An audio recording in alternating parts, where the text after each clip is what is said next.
Hello, Nintendo Wii here. Welcome to the Simpsons, Retro and Modern. I've teamed up with a friend to do this video. I'm going to be taking a look at some of the retro games in the Simpsons series, and my friend over at the Beard Gaming is going to be taking a look at some of the more modern games in the series. So I really hope you enjoy this new style of video, and hopefully we'll get a chance to do another one in the future. First up on my list is the Simpsons arcade game, created by Konami in 1991. It was actually the first Simpsons game ever made, and it's a really fun game. I just had a friend over to play this in 2-player and we had a blast. We played it all the way through.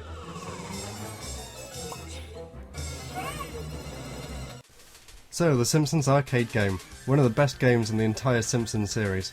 It was released in 1991 by Konami, and it was ported to several computers at the time. This game was so much fun to play in 2-player, and I can't imagine how much fun it would be playing in 4-player on the proper arcade cabinet.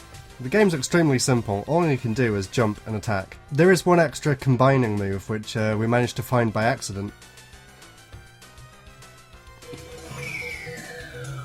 This game's absolutely fantastic. It takes you through loads of areas from the Simpsons cartoon. They feature Springfield, Krusty Land, a cemetery, Moe's Tavern, the Springfield National Forest, a really weird dream sequence which is just crazy and absolute joy to play through. The Channel 6 station, and it finishes inside the Springfield nuclear plant.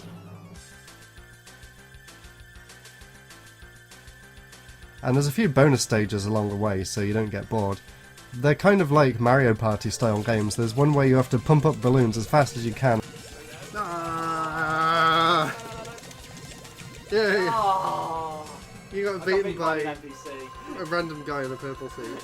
And the other one is so funny, you have to slap the people awake because they've just fallen off a cliff and passed out. Yeah, has he got to smack them awake? Oh my god.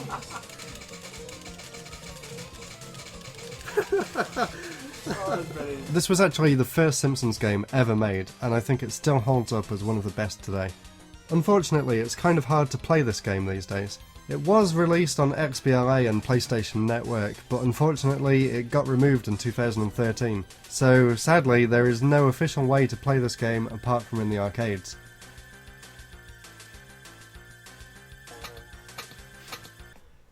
So the second game we're looking at today is called Bart vs. the Space Mutants. If you're a fan of AVGN, you might remember he did a review of this many years ago, way back in like 2007 or something. But I'm here to tell you it's not as bad as he makes it out to be. So this is Bart vs. the Space Mutants, one of the very first games I ever played in my entire life. So I may be looking at this game with slightly rose-tinted glasses. The game begins with Bart finding out that some aliens plan to take over Springfield. The aliens have decided that they need purple objects in order to create an ultimate weapon and take over Springfield. Bart vs. the Space Mutants was actually the very first home console Simpsons game ever made. It was released in 1991 for a multitude of different systems, including the Amiga, the Amstrad, the Atari ST, Commodore 64, Game Gear, Genesis, NES, Master System, ZX Spectrum. The only version I've ever played though was a NES version, so I can't really comment on the other ones. I have really fond memories of playing the game back in the day, although looking back on it today, it's pretty bad. As far as I knew back then, the entire game consisted of turning things purple, which I didn't understand back then and I still don't understand today. Playing the game for this video though, I actually finally managed to get to level 2, and in level 2, you're not turning things purple, in level 2, you're collecting hats. Yep, doesn't make any sense.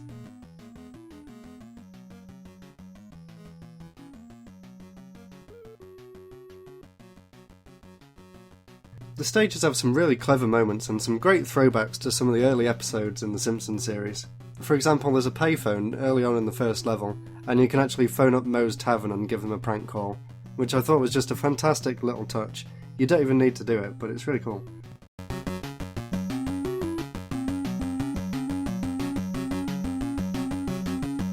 I didn't actually manage to make it past level 2, but here's the rest of the items that you will need to collect throughout the game. In the first level, you're spray painting things to stop them being purple.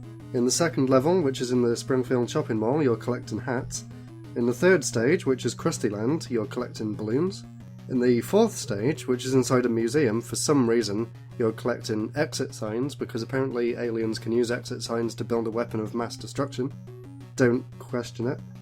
And the final stage is obviously in the nuclear power plant, where you're collecting radioactive rods.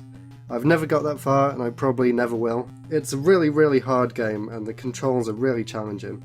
Even so, it's got a few good ideas and I really did enjoy it back in the day.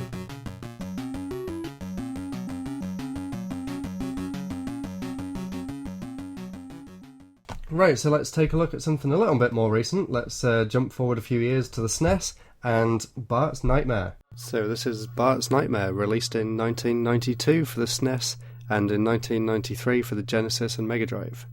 The game begins with Bart attempting to do his homework. I don't know if the people who made this game have ever watched the show, but I don't ever remember that happening. Anyway, his homework flies out the window when he falls asleep and he finds himself in a dream version of Springfield. At first I had absolutely no idea where to go. I just ended up wandering around the streets and getting hit by every single thing that moves, and then being shown a report card with a big fat F on it. So I eventually found out that you're meant to wander around the street looking for the paper that fell out the window.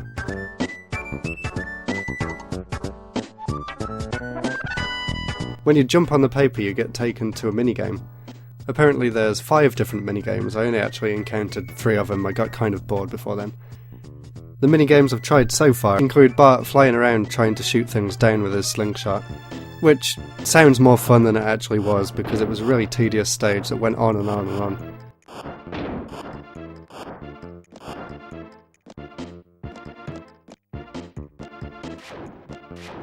The second piece of paper I found was kind of like an underwater version of Dig Dug, where you have to swim around and try and inflate the enemies.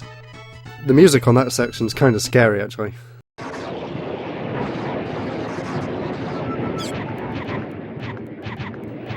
You're supposed to try and collect the pages out of Bart's homework and that's how you finish the game. I never managed to get all of them. This game's not very good, to be honest. The minigames are dull and uninspired and the way you get to them is just frustrating. So, I give this game an F.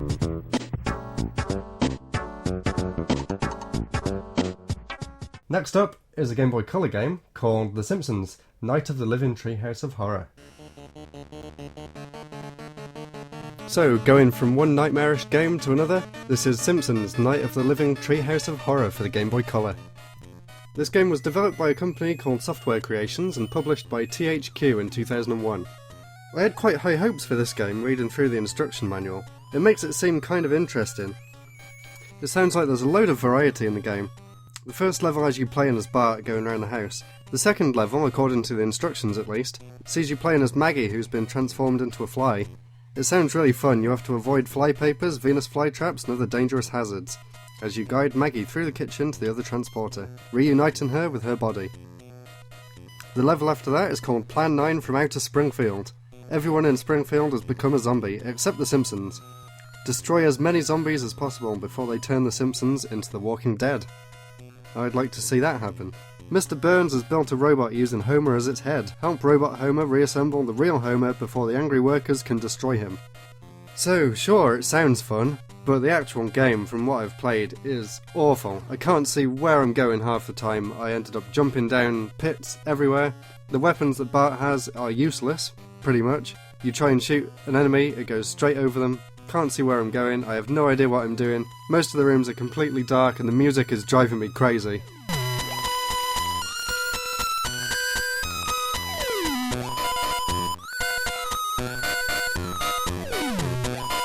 So I have to say this is the worst game out of the bunch for me. I'm pretty tired of The Simpsons now. Arcade's the best, this game's the worst, and now it's time to eat my own shorts. Over to you, Beard Gaming. The first Simpsons game I'll be looking at is the Simpsons Wrestling for the PlayStation 1. You can pick from 12 main characters as you fight through the tournament style single player mode, or have a grudge match with 2 players. Where other wrestling games involve skillfully executing different moves to beat your opponent, Simpsons Wrestling requires you to just button mash until you win. The gameplay feels loose and underdeveloped, and the visuals look really bad, even by PS1 standards. Random power-ups appear within the ring, and if you collect letters spelling taunt, you become invincible for a short while. Even with the Simpsons charm and quality voice acting, the game lacks in all departments. Give it a miss next time you're browsing PS1 games. Your continued resistance will only make this much more painful.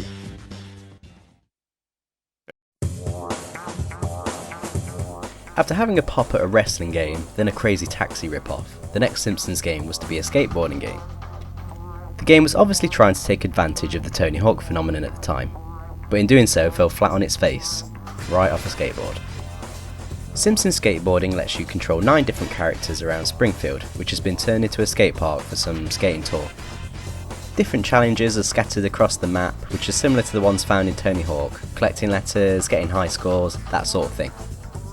The controls are so bad though, you're going to have problems traversing to these challenges, let alone completing them. Attempting to trick together combos is a painful experience, which is not helped by the poorly designed levels. The graphics are okay by early PS2 standards, but the in-game lighting doesn't help it at all. Kent Brockman provides a commentary while you skate, shouting out tricks as you do them, which becomes furiously annoying after about 3 minutes. I can't really say many good things about this game, it's painful to play. There's also some questionable humour as well. 50-50 grind. I'm a shredophile. I'm a shredophile. Shredophile. Shredophile. 50-50 grind.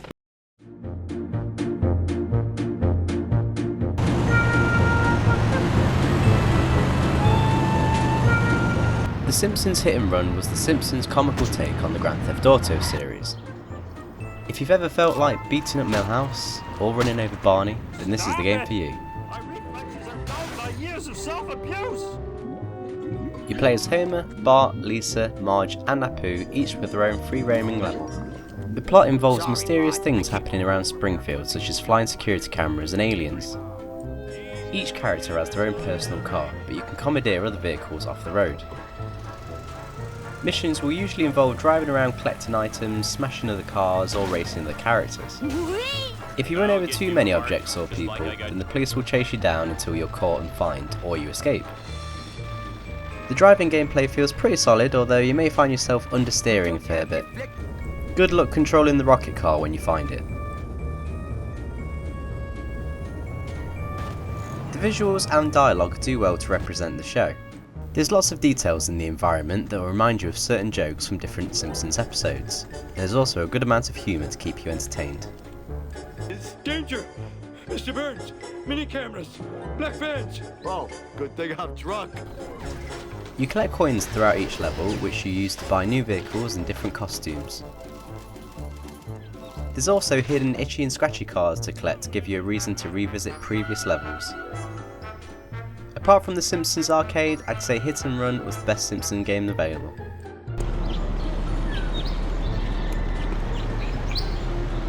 Out of my way, chump! Let's roll!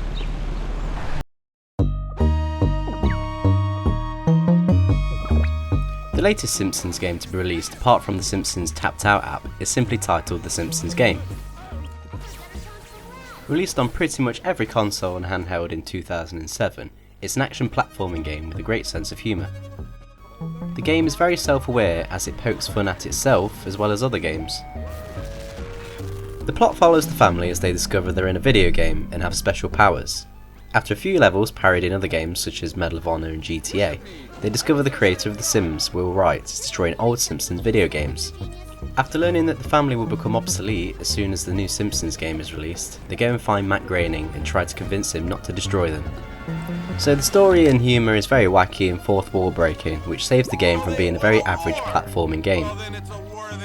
The developers went for a cel-shaded style which works for the most part, but it does make some of the characters look a bit strange. The cutscenes on the other hand look fantastic and just like the show, but even better quality. Some of the power-ups are fun to use, like turning Homer into a rollable ball, but the puzzles scattered through the levels aren't exactly enjoyable. Another thing that hinders the game is its poor camera system. If you can withstand the lacklustre gameplay, the plot and humour is worth a few hours of your time. Hell, in my opinion, the strangely expensive prices this game goes for is worth it just to see Matt Groening send waves of Benders and Zoidbergs after you. So guys, this was a bit different to normal. I really hope you enjoyed this style of video. Perhaps we'll team up and do another one in the future. Thanks for watching, don't forget to subscribe to both our channels. Thanks for watching, see you soon, goodbye. Shh.